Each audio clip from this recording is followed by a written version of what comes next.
Are you looking for a commuter style e-bike that has a mid-drive and a torque and cadence sensor built into it? Well, look no further. This is the Vtuvia CMB Pro, and I'm going to teach you everything you need to know about this bike. So let's get into it.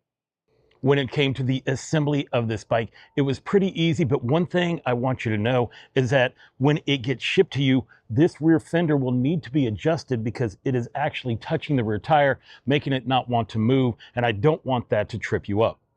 Now, this bike will come to you as a Class 3 e-bike, which means you can go up to, they say 24 miles an hour. We're going to test that out to see if we can get it to go faster, but 24 miles an hour via this thumb throttle here on your left-hand side, your torque and cadence sensor, and your 5 levels of pedal assist. This bike weighs 66 pounds, but has a maximum payload capacity of 330 pounds. And during the making of this video, you can purchase this on their website for $24.99, and it comes with a 2-year warranty. It does only come in this step-through version right here, and Vtuvia says that the average rider height is from 5'1" to 6'1". It also comes in 2 colors. It comes in a metallic silver and this dark blue color right here. And I know what you're thinking, this doesn't look dark blue, this looks green. And you are right, in the shadows, it does look green. But when you get it out in the sun, it bounces between this dark blue and this green color depending on how the light hits it. Now, Vtuvia says that the CMB Pro will go up to 70 miles on a single battery charge. And well, we're gonna find out today because I'm gonna be in the saddle for a long time. I have a feeling, but we're gonna run it through all of the tests and we're gonna see what kind of mileage we get out of this bike. The CMB Pro has a 48 volt, 500 watt mid-drive motor. It has a peak power of 818 watts and an impressive 175 Newton meters of torque. One of the things that I'm really curious about is with this mid-drive motor, it will switch between torque and cadence while you're riding. I have other bikes that have a torque and a cadence sensor on it that you have to go ahead and get into the app and switch it. This one is going to read how you are riding and switch itself automatically. It has a 10-speed transmission, a Shimano Dior derailleur, and a 10-speed trigger shifter. For stopping power, you have the Tektro 2-piston hydraulic brake system and 160 millimeter rotors. The front forks are hydraulic. They have 100 millimeters of travel. You can preload them and you can lock them out. The bike sits on 26 by 2.4 inch Innova tires. They have a great street pattern on them and they are puncture resistant. When it comes to the battery on this bike, it is hidden in this down tube right here. And it is a 48 volt, 14.4 amp hours with 691.2 watt hours of power. It's going to come with a 2 amp charger, which means it'll take about 7 to 8 hours to charge it up from empty. You can charge it while it's in the bike with this charging port right here, or you can remove it and charge it somewhere else. When it comes to taking out the battery, we're just gonna put one of our 2 keys that are provided with the bike in. You're just gonna turn it, pops out a little bit. There is this tab right here. We're gonna push that and pull the battery out. At the bottom of this battery is a power indicator level. Let's see if you guys can see that. You hit that. I don't know why it says red because this thing is fully charged, but there's an indicator right there. Let's go ahead, put it back in the bike, click it, pull the key out, and you're good to go. The CMB Pro has a UL certification of 2849, and it has an IPX rating of 5, which means it is protected against low pressure water streams from any angle. Additional features include plastic fenders, aluminum pedals, a Sail Royale seat with a quick release seat post, a rear rack that they claim will hold up to 300 pounds, and an adjustable stem. Now let's talk size and fit. When you take a look at the bike itself is 73.7 inches in length, and the step through is only 16.9 inches from the ground. That makes it super easy to get on and off of this bike. It does have this adjustable stem, which is going to allow you to bring these handlebars forward and back to make things more comfortable for you. And for your shorter rider, I mean, that seat goes down extremely low, but your shorter rider is 5'1". Now for your higher rider, there are no numbers or anything here on the back, but it does tell you when to stop. So right there, that is going to be for your tallest rider. Now me, I am 5'9", 220 pounds. I have a 32-inch inseam. And when it comes to being on this bike, well, this is what I'm going to look like riding it today. Cockpit Operations. On your left-hand side, you have a single locking grip right here. It is a nice medium type rubber, and it has this nice palm rest right here. This is your front brake lever. This is your throttle, and this is your control panel. When it comes to power on the bike, you're just going to hold this power button right down here at the bottom of the controller. It's going to lighten up your screen. As you can see, it is a full color screen. You have your battery indicator right here. It also shows you the percentage. This is your speedometer area right here. This tells you your trip distance, and this tells you which pedal assist level that you are in. If you hit the M button right here in the middle, it's going to bounce around to giving you your average speed, your max speed. Oh, we have not done 73 miles an hour. And then it goes back to your normal speed. If you hit the bottom button down here, right now it's showing trip distance. We're going to hit that again. It's going to give us time on the bike. One more time, how many miles overall on the odometer, the amount of power that it's putting out. I'm assuming that's watts. We'll find out. And then it goes back to trip. For the pedal assist levels, you got your plus and minus. So you just hit that button and it's going to climb up into your various pedal assist levels. And then you're going to hit your minus button to take you back down. To turn the headlight on, you're just going to hold the plus button. Your headlight comes on, your screen dims a little bit, and then you get this little headlight indicator right here. To turn the headlight off, where you're just going to hold that plus button again until your headlight goes off. This is your headlight on the bike. Now, it's just your standard, everyday, kind of bright headlight. It will help you get seen on the road, just not sure how well it would do during nighttime riding. This is what your taillight looks like when your headlight is on. When you hit the brakes, it just gets brighter. And when you turn your headlight off, the brake functionality still works. On your right-hand side, you have your rear brake lever right here. And then right here is your gear indicator. It doesn't give you the numbers. I don't think you really need them. But to go up in gear, you're going to use your index finger right here. And then to go down in gear, you're going to use your thumb. Let's talk about advanced settings. When it comes to clearing your trip mileage, you're just going to hold your plus and minus button for like 1 second. It'll clear everything out. I accidentally did it a few seconds ago, but trust me, it clears it out. Then to get into the advanced setting part, you're just going to double click this M button real quick, and it takes you into your P settings. Now, this is the brightness of the display, so we're going to leave that at 5. To go check out the next one, we can hit the plus button, and that's going to take us through the different levels. This is how long the bike is going to stay awake until it automatically shuts off. That's fine. You have P3 right here, which goes between the kilometers and miles per hour. One has it at miles per hour. P4 is for like an automatic transmission. Now, since this is a 10-speed version, they do have a single gear belt-driven bike, and this is where that would come into play. But right now, we're just going to leave that at 0 because we have a manual transmission. From there, it takes you into your super advanced settings. This takes a password. The password is in the manual. I'm not going to make any changes to this part of the bike as I want to write it in its factory settings. It is now time for my favorite part, so let's get this bad boy out on the road and see how it does. We are here on the 606 trail. I don't think I'm going to be able to do a whole lot on this trail because there's going to be tons of people. It is a weekend, and right now we are cruising in pedal assist 0, which means throttle's not working. None of that. I'm getting no assist to the pedaling, but we are cruising at like 10 miles an hour. I don't know what gear I have it in, but one of the lower gears, and riding this bike is totally easy.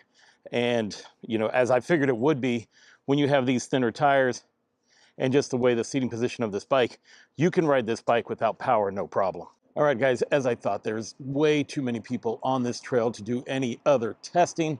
So what we're gonna do is we're gonna go ahead, get off this trail, do some of the other stuff, and then when I'm in a safe place, we'll go ahead and check out the throttle and the pedal assist levels.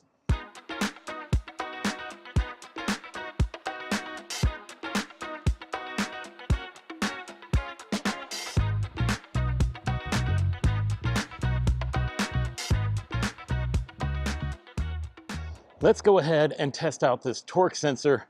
Now, we do have it in pedal assist number 1, and we're just cruising around at 14 miles an hour. That's like its standard. But if I crank on it, which I'm doing right now, it should shoot up, and it is. Because I know some are limited. The good ones will just let you keep climbing, and that's what we're doing.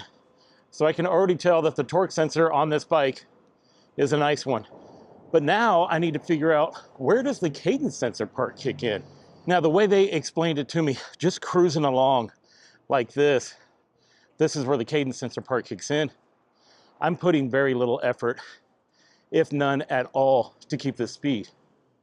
My first impressions when it comes to this bike is that this thing is incredibly smooth, and it is damn near silent. Like, I don't really hear the motor or anything at all. The tires are going to keep everything quiet. Let's see, we don't have any traffic coming. Okay.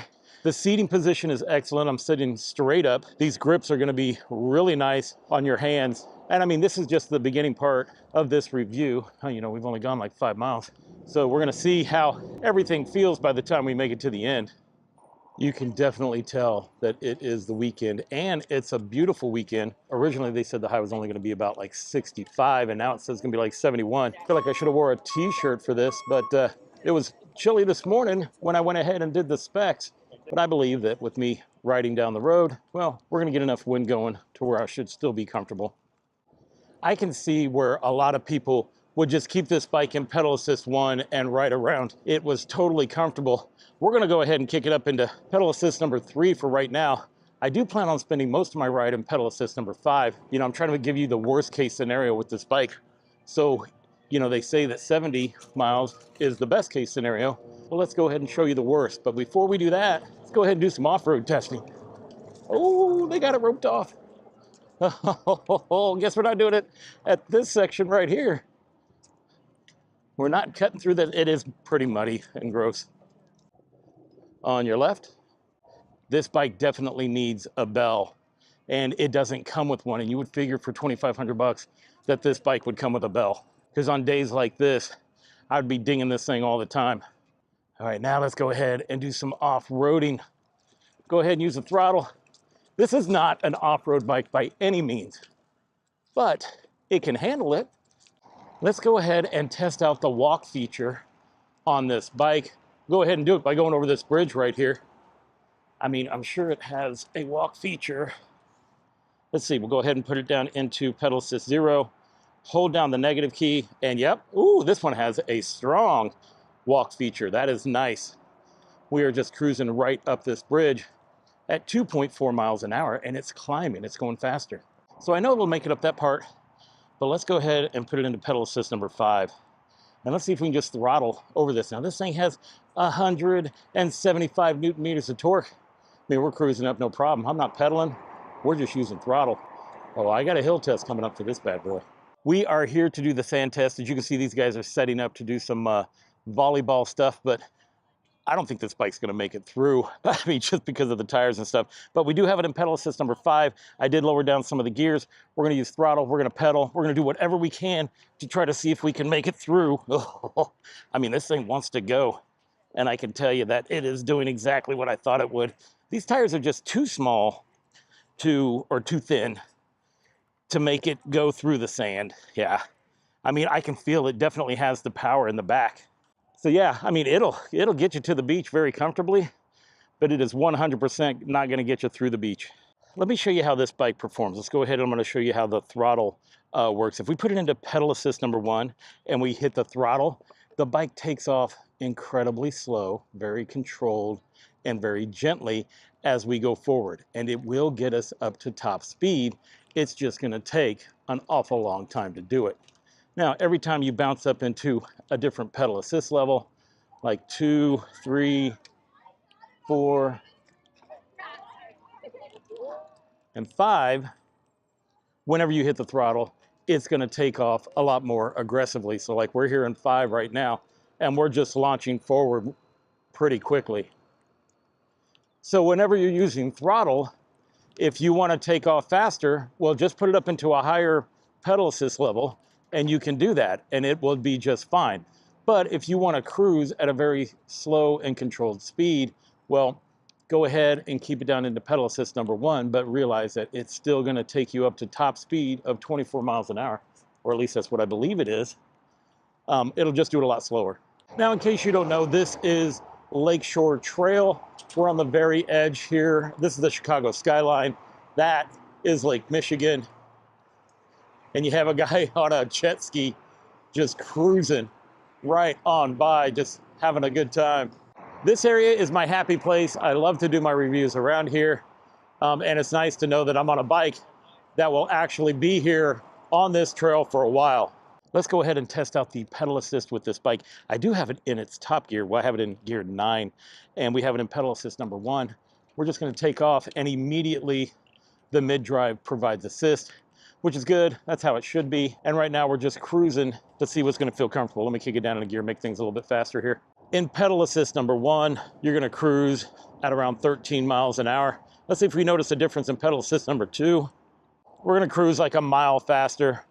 I can tell, yeah, there we go at 14. Go ahead and kick it into 3. We're gonna go up in a gear. And yeah, we're gonna cruise a mile faster. So here's the great part about that. This is where the mid-drive part comes in. I feel like this is where we're doing the cadence part. It's just holding a nice speed, and then boom, whenever we kick it in, we're just gonna launch forward. And everything, man, this bike feels good. There is no ghost pedaling with it, as there shouldn't be. We go ahead and put it into pedal assist number 5 and see if we can get a top speed on this bike. I am fighting the wind. Let's go. 25, 26, come on, 27, let's go. There we go. Oh, that is a leg smoker. 27 miles an hour. Looks like we still have some boats in the marina. A lot of people are starting to put them up for the winter, but we still have some out there. We have the bike out here in the sun. I'm going to show you how the paint changes depending on how you look at it.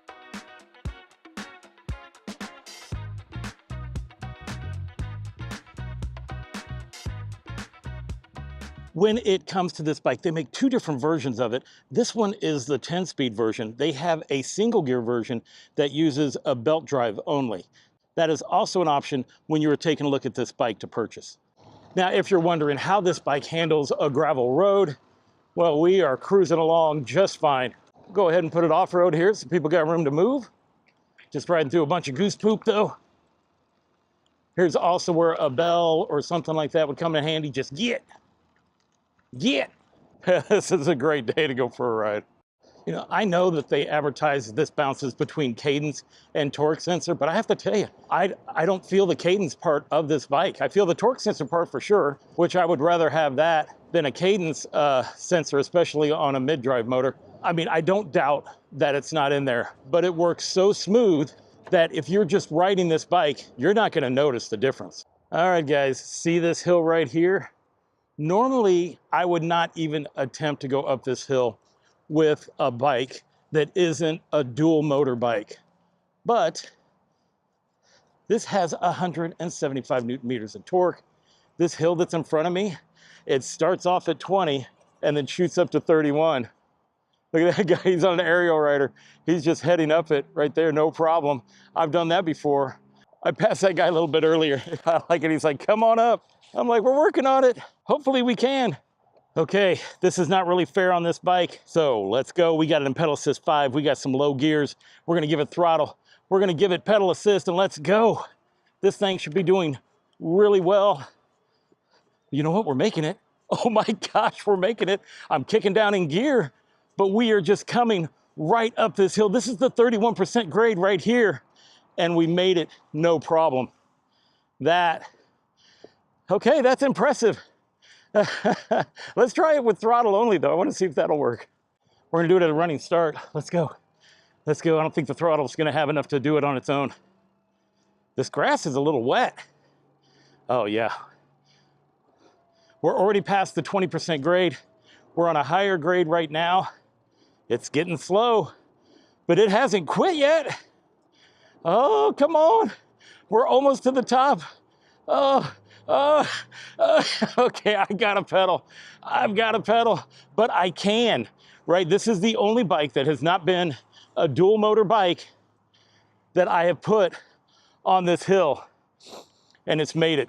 Where is that aerial rider guy? He would be impressed. All right, guys, we're gonna go ahead and do the brake test. We're gonna put this bike up as fast as it can go. We're gonna slam on the brakes and see how well it does. Now, since this isn't a class 2 bike, it's class 3, we're just gonna go at full speed. Oh, we stopped right at 39 feet. It was controlled, but I had a feeling because of these tires, we were gonna slide a long distance. This is what I consider to be a premium commuter e-bike. Everything about it feels nice. It feels like it's high end, and it performs like it is as well. Now, if you were wondering what you're gonna look like riding this bike, well, as you can see, I'm sitting straight up and down. I'm totally comfortable. These grips feel great. The seat feels good. I'm not a Cell Royale fan when it comes to these seats. And at first I thought this one was gonna be too hard, but it seems to be working out well for this bike. I am super impressed on how this bike climbed that hill. I know the camera doesn't really show how this, how tall and the angle of that hill that this bike made it up, but it's legit. Since I have been riding into the wind this entire time, I have kept it into pedal assist number 5. On the way back, we'll probably put it down into 3 because I'll have the wind at my back and I won't be straining so hard to keep going forward. Because of that, we're burning up a lot of battery power. All right, guys, you see it? That is Chicago way off in the distance right there. I figured I'd go ahead and turn around. We're at 39% battery power at the moment, and the display shows we're at 16.4 miles. Now, if I take a look at Strava shows that we're at 17.24, so we're about like 0.8 of a mile difference on this, and so something's just not reading right, but it's not that big of a deal. Oh, it looks like we just shot up to 40%. Either way, we're gonna start heading back. I'm probably gonna put it into pedal assist number 3, and we're gonna see how far we can still make it on this bike. Oh my gosh, we are riding pretty hard into the wind, so I'm gonna put it into pedal assist number 5. I thought the wind would be at my back. It's Chicago, so it'll be at your back, your front, your side. It'll be wherever you don't want it to be. Guys, I am just racing down this road. 28 miles an hour. Can we get 29? Now that we're going with the wind, there's 29. Well, we had 29. This bike is silent. And because of that, that's why you definitely need a bell. So if you order this bike, go onto Amazon, order a bell immediately, especially if you live in a big city. You're gonna need it. You need some way to let these people know you're coming up on them because this bike is stealthy. I am really enjoying the 10 gears that it has because then you just feel like you just have so much more control on what's gonna be most comfortable for you while pedaling. So here's an issue.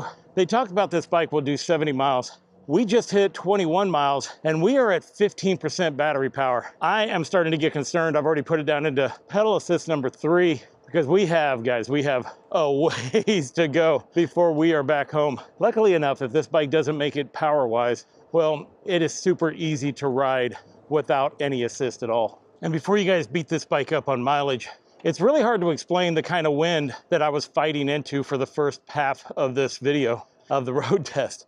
I mean, it was pretty intense. And then we hit that monster hill. Not once, we did it twice. And once I tried to do it with throttle only. That took a lot of battery power out of this bike. I am down to 10% battery power, and normally I would be freaking out. But this is a mid-drive, and we do have it in the pedal assist number 3. So I do hope and expect that it should get me pretty close to home. The nice thing is as we get closer and I have to take it down in some gears or in pedal assist levels, well, I should still be able to make it. You know what? I went ahead and put it back into pedal assist number 5. I don't know. I'm either pushing fate or I've got this bad boy figured out. Either way, we'll know here pretty soon.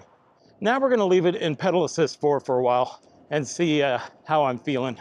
All right, guys, I went ahead and took a detour from the 606 trail that I normally hit riding back home. With it being a weekend, there's so many people that are on there, and I still have 5% left on this bike. So I figured I'd go ahead and turn, keep it on the streets, keep it out of the way of people. Plus, it'll also take us farther before we make it to the house. There are things that I put on this bike to make it safe for me to ride around town during this review. One is this Hafni bar in mirror. And you would figure that with handlebars like this, that you would have to get like one of those bar mirrors that hook to the stem. But I found that this bar end mirror works on any kind of bike that I ride. I also have my Seco battery rechargeable light there. And that thing works because, ooh, we just dropped down to 0. We went from 4 to 0 real quick. And I'm not close to home. Oh no! But we did run out of power. I'm gonna pull over right here. We're gonna figure out the distance and then I'm gonna ride it home. This bike's not hard to ride without power. I mean, I'm riding it right now and it's totally comfortable. If I get tired, I'll just lower some gears. But I'm gonna figure out what the mileage is, get it home, give you my final thoughts.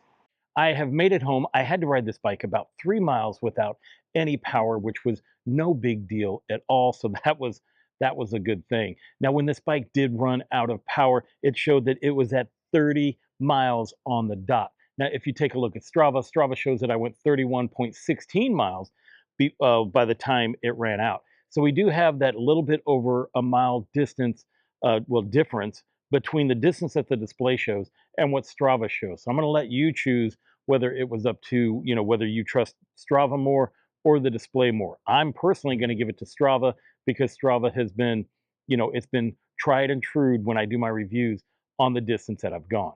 This bike is a hill climber. Holy cow.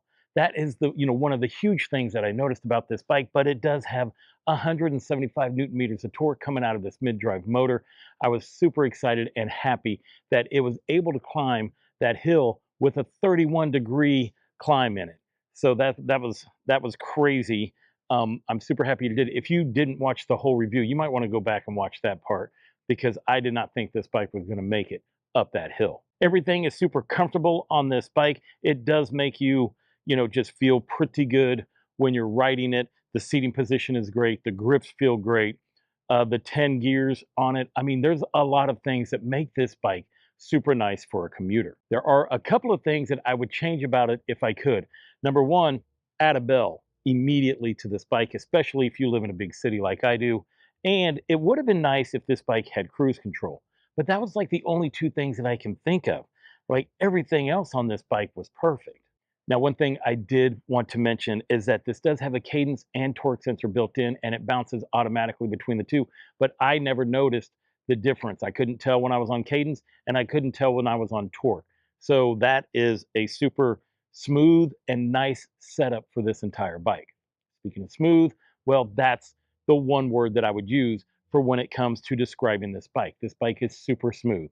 And if you are interested in the Vtuvia CMB Pro, well, I'm going to go ahead and leave a link down in the description below. If I have a discount code, I'm going to throw that down there as well. Now, if you find any value in my reviews, please just go ahead and give the video a like, or if you were entertained, well, go ahead and subscribe, or you know what, you don't have to do any of that. It's really up to you. Either way, I'm still going to be knocking out these videos, so I appreciate anything that you do to support the channel. So I want to thank you for watching. And until I see you again, enjoy the ride.